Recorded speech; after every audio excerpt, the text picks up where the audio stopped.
Okay, now let's get to our adults and to our seniors.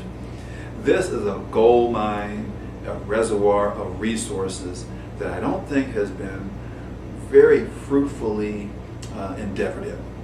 And what I mean by that is that in Titus chapter 2, it speaks about the older men to be reverent and sincere and serious. It speaks of the older women to teach the younger women on how to love their husbands and how to care for their households. The real, I think, biblical role for our adults, and especially our seniors adults, is that they are to be the mentors and the teachers of the younger people. What we're doing here, like in Lewis Temple and Grambling, we are just endeavoring on a Titus ministry. And the older women are going to get together. They are going to bring the young people in and do simple things like fellowship with them in the kitchen, teaching them recipes that they are fond of and they have learned.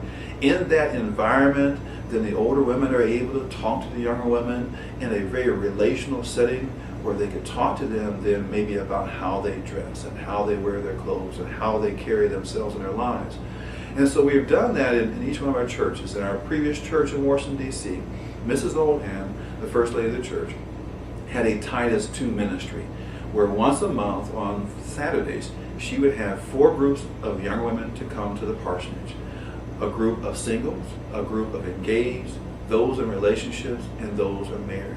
And she would be the Titus 2 women to these younger women and talking to them about their relational problems, talking about their marriage problems, talking to them from a spiritual standpoint of an older woman who's been married for 37 years and has a good relationship with her husband on how they can have that kind of relationship with their husband and with their children. And so this is a gold mine that I don't think that we have fully developed. But my vision for our church is the necessity of our adults and our seniors to do as Titus says, to be the examples, to be the teachers, to be the mentors. And with that, then our seniors will see the value that they bring to our church and the importance within the church. But it will be in a biblical way that will then bless the younger people and value our adults and especially our seniors. This is my vision for our adults and our seniors.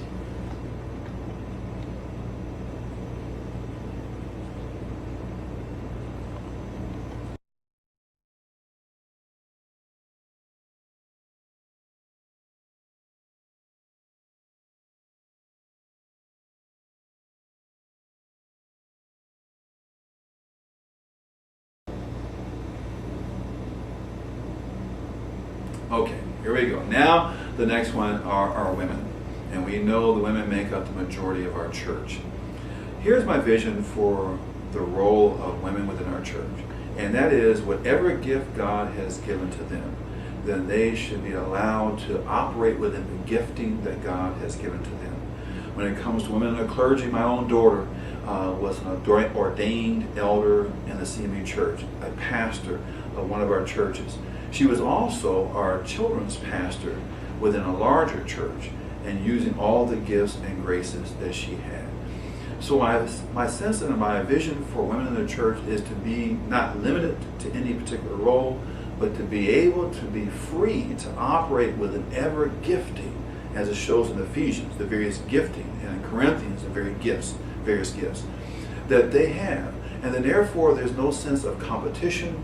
There's no sense of a need to fight for rights, that their rights are given to them freely without any inhibitions, that they can use the gifting that God has for us so they can bless the church in whichever way that God has allowed them and has gifted them and has called them in His church. This is my vision for the women in the church.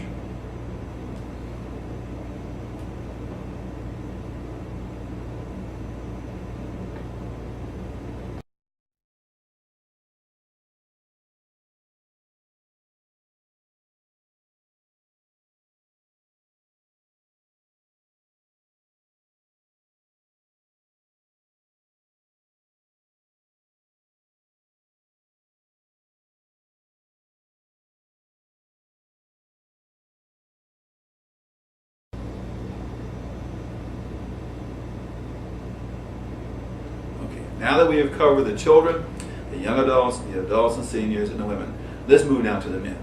I think we all understand the very dire situation we are with men involvement in the church. I've done a lot of reading, and we've done a lot of work in our churches on how to increase the number of men and their involvement in the church. In our last church at Israel Metropolitan in Washington, D.C., we had a men's ministry, and one of the local preachers, that was his call, men's ministry. What we do, and we do it here in Grambling as well too, we take attendance every Sunday. The ushers take attendance of the number of infants, youth, young adults, but also the number of men and the number of women at each service each Sunday. Therefore, we can target and we can evaluate our efforts to increase the number of men. What we learned is very significant things in reading and through experience is there's some things that attract men and there's some things that repel men in church.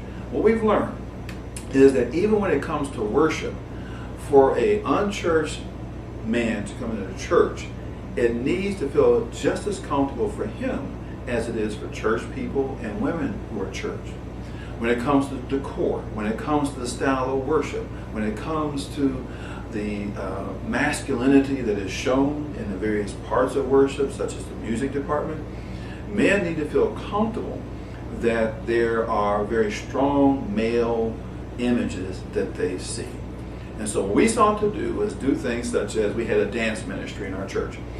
And we had the girls who danced and the ladies who danced, and we had sign ministry.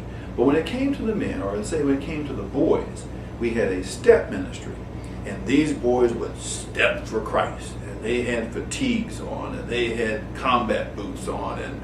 And the men felt very comfortable with their sons being part of a ministry that showed that imagery of men. And so there's much that can be done. There's many reasons why men don't come to church. One is the pastor. And so therefore the role of the pastor is very critical, that they are seen as not someone who lords over people, not someone who has their eye on the women in the church, but someone who is focused on spiritual matters, focused on doing things decent and order. We also know that men are attracted to doing things, multimedia and technologies and other things like that, men tend to gravitate toward. And so then we order our church that provides the opportunity for men to be engaged, involved, and active, and respected in the church. What we've done is we found out, like our last church, the last year of our effort in doing this, we had the same number of men to accept Christ as we did women. We were excited about that because we realized if we could continue that each year, we would end up with a congregation, not 75% women or 60% women, and then 25 or 30% men. But if we kept that up each year, we would find a congregation with 50% men and women. There's much we need from our men. There's much we need from their presence. But we also need them to be spiritually mature as well too. This is my vision for the men in the CME Church.